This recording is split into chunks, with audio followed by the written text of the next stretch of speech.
65 प्रकारचे मिथ्या दृष्टीचे लोक भारतामध्ये आहेत. किती?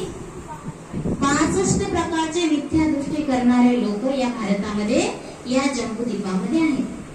मग आता तुम्ही आम्ही करणार की नाही करणार? ही बुद्ध पूजा कशासाठी असते? एवढी पूजा का मांडायची? हे फळं का द्यायची? कशाला भोजन द्यायचं? कशाला चिवर द्यायचं? याचा काय हेतू आहे? काय कारण आहे? तसा इंगोले परिवार खूप धार्मिक आहे. त्यांच्याकडे मी 2-3 वेळेस येऊन गेलेली आहे. तर आपल्यामुळे इतरांना लाभ होतो, हा एक हेतू. पहिले तर आपल्याला लाभ होतो. आज मॅडमची तब्येत बरोबर नाही, मात्र उल्हास आहे की आरेजीसाठी भोजन बनवायचंय. कितीही आजारी असून मोठ्या उल्हासाने, मोठ्या आनंदाने त्यांनी भोजन बनवलं.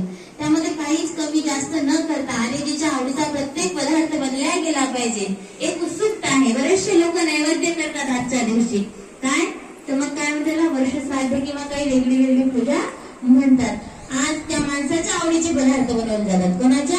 जो मेलेला आहे त्याच्या आवडीचे. तो खायला येत नाही, त्याला काही घेणं देणं नाही. पण बरेचसे लोक जे असतात की त्याच्या आवडीचे पदार्थ बनवतात. मात्र यामध्ये आजच्या पूजेमध्ये वेगळं आहे. काय आहे तर आर्याजीच्या आवडीचे पदार्थ बनले पाहिजेत. जशा खंडारे काकू बनवतात, जशा आशिमीताई बनवतात, तसं आम्हालाही करता आलं पाहिजे. आम्हीही करू शकलो पाहिजे. आमच्याही हातून पुण्य घडलं पाहिजे. म्हणून सगळेजण काय करतात याच्यामध्ये ही सहभागी असतात. आजच नाही, केवळ आजचाच दिवस नाही, तर नेहमी एकमेकांच्या उल्हासाने आणि पुण्यकर्म हे एकमेकांच्या उल्हासानेच होत असते. की माझ्या शेजारच्याने केलं तर मी पण केलं पाहिजे. ज्यांच्या घरी पूजा घेतली किती छान वाटत होतं.